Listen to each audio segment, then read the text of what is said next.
साथ संगत जी, आज की साखी सद्गुरु नानक देव जी की है। आज की साखी के माध्यम से यह समझाने की कोशिश की गई है कि उस मालिक की लीला को कोई कभी समझ नहीं पाया है और ना ही उसकी लीला को, उसकी महिमा को समझा जा सकता है। वह तो केवल संत महात्मा ही है जो उसके गुणों का विस्तार करते हैं, उसके बारे में बताने की कोशिश करते हैं कि वह कैसे कैसे खेल रचता है।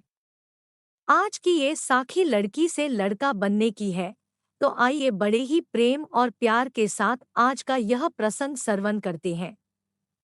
नारी से जो पुरुष करावे पुरखन ते, जो नारी परमात्मा स्त्री से पुरुष और पुरुष से स्त्री बना देता है। द्रौपद राजे के घर एक कन्या पैदा हुई, परंतु राजे ने उसको पुत्र समझकर पाला तो उसका नाम शिखंडी रखा। कुछ समय के बाद जिस समय बड़ा हुआ तो उसके लिए नाता आ गया। राजे द्रौपद ने मोड़ा नहीं, पुत्र करके शिखंडी का विवाह कर दिया। जब स्त्री पर्दा दोनों इकट्ठे हुए तो लड़की को पता लगा कि जिसके साथ मेरा विवाह हुआ है वह तो पहले ही लड़की है।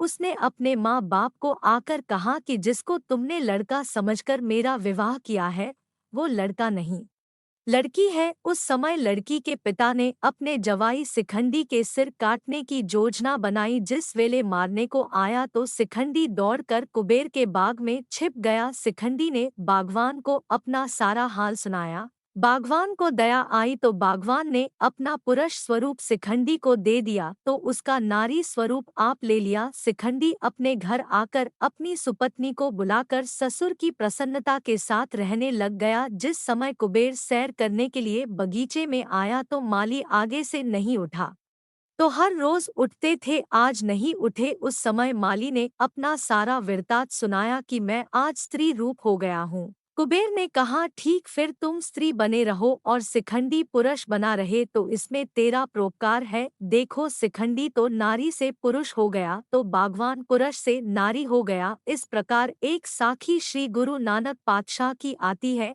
जिस समय भूमिया चोर चोरी छोड़कर एक महात्मा बन गया था, लोग श्री गुरु नानक देव जी का सच्चा सुचा सिख समझकर इसका पूजन भी करते तो इससे उपदेश भी सुना करते। जिस राजे के घर वह चोरी करके छोड़ आया था उसने सच्चा नेमी जानकर अपना वजीर बनाया था। सारी साखी आप जी पहले ही श्रवण कर चुके हो। इस राजे के संतान नहीं थी। राजे ने भाई भूमिया को संगत समेत अरदास करवाई कि मेरे घर लड़का पैदा हो जाए, क्योंकि उस समय लड़कियों को बराबर के हक नहीं दिए जाते थे, लोग वित्तकरा करते थे, इसलिए उसने पुत्र होने की अरदास करवाई। थोड़े समय के बाद पुत्र की जगह पुत्री पैदा हो गई, लेकिन राजे ने सिदक नहीं हारा। उसने पुत्र समझकर ही खुशियां मनाई तो नाम भी शहजादे वाला रखा, तो उसको वस्त्र मर्दों वाले ही शुरू से पहनाते गए। जब वह बच्चा जवान हुआ तो किसी दूसरे राजे की लड़की के साथ इसकी सगाई हो गई। थोड़े समय के बाद बारात चढ़ी। उधर दूसरी तरफ किसी चुगलखोर ने चुगली कर दी कि तू अपनी बेटी राजे के शहजादे साथ नहीं बल्कि शहजादी के साथ विवाह करने का अनर्थ कर रहा है। यह काम आज तक पहले कभी नहीं हुआ। यह सुनकर बादशाह बहुत बेचैन हुआ तो उसने अपना मन बनाया कि उसकी परीक्षा की जाएगी। अगर लड़की साबित हुई तो राजे को झूठा साबित करके बारात खाली मोड़ दी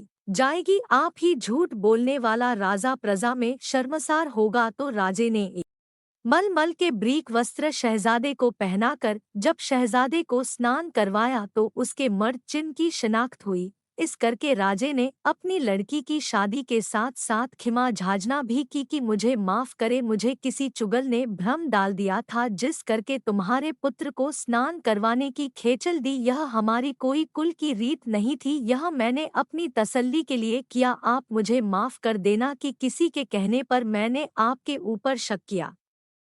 पुत्र राजे ने कहा कि चुगली नहीं, यह वार्ता सच ही थी, पर यह सब कुछ जगत श्री गुरु नानक देव जी की कृपा से 16 वर्ष शहजादी रहकर तो एक छिन में श्री गुरु नानक देव जी ने इसको शहजादा बना दिया। यह गुरु और गुरु जी की संगत की कृपा से ऐसा हुआ है। फिर वह राजा भी परिवार समेत गुरु जी का सिख हो गया। उस परमेश्वर का धन्यवाद करने लगे जो स्त्री से पुरुष और पुरुष से स्त्री बना देता है। प्यारी साध संगत जी, यह पावन शब्द श्री गुरु ग्रंथ साहिब जी के पावन अंग 1252 में सुशोभित है।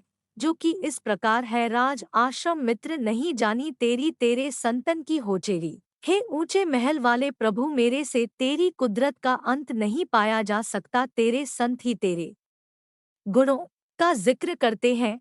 सो ये मेरी आत्मा तेरे संता की ही दासी बनी रहे, यह ही मेरी ताग है। हंसतो जाए सो रोवत आवे, रोवत जाए सो हंसे, जेकर कोई हंसता जाता है तो वह रोता आता है, तो अगर कोई रोता जाता है वह हंसता आता है। वस्तु हुई हुए सो उजर, उजर हुए सो बसे, जो कभी वस्ता नगर होता है वह उजड़ जाता है और उजड़ा हुआ स्थान वस जाता है। जलते थल कर थलते कुआ, कूपते मेर करावे, धरती ते आकाश चढ़ावे, चढ़े आकाश गिरावे। परमात्मा की खेड़ आश्चर्य है, पानी से भरे जगह से ब्रेता कर देता है, ब्रेते से खूह बना देता है और खूह की जगह पहाड़ कर देता है। जमीन ऊपर बैठे को आसमान ऊपर चढ़ा देता है, आसमान ऊपर चढ़े को नीचे गिरा देता है। भिखारी ते राज करावे, राजा ते भिखारी, खल मूर्ख ते पंडित करे, वो पंडित ते मुख्तारी, मंगते को राजा बनाकर उससे राज करवाता है, राजे से मंगता बना देता है, महामूर्ख से विद्वान बना देता है और पंडित से मूर्ख कर देता है। नारी ते जो पुरुष करावे, पुरखन ते जो नारी, कहो कबीर साधु को प्रीतम जिस मूरत बल्हारी। जो प्रभु स्त्री से आदमी बना देता है और मर्दों से स्त्री बना देता है। कबीर जी कहते हैं, मैं उस सुंदर स्वरूप के ऊपर बल्हारे जाता हूँ, वो संत जना का प्यारा है। साध संगत जी, इसी के साथ हम आपसे इजाजत लेते हैं। आगे मिलेंगे एक नई साखी के साथ। अगर आपको ये साखी अच्छी लगी हो तो इसे और संगत के साथ शेयर जरूर कीजिए, ताकि यह संदेश गुरु के हर प्रेमी सत्संगी के पास पहुंच सके। और अगर आप साखियां, सत्संग और रूहानियत से जुड़ी बातें सुनना पसंद करते हैं तो आप चैनल को सब्सक्राइब कर लीजिए, ताकि हर नई साखी की नोटिफिकेशन आप तक पहुंच सके।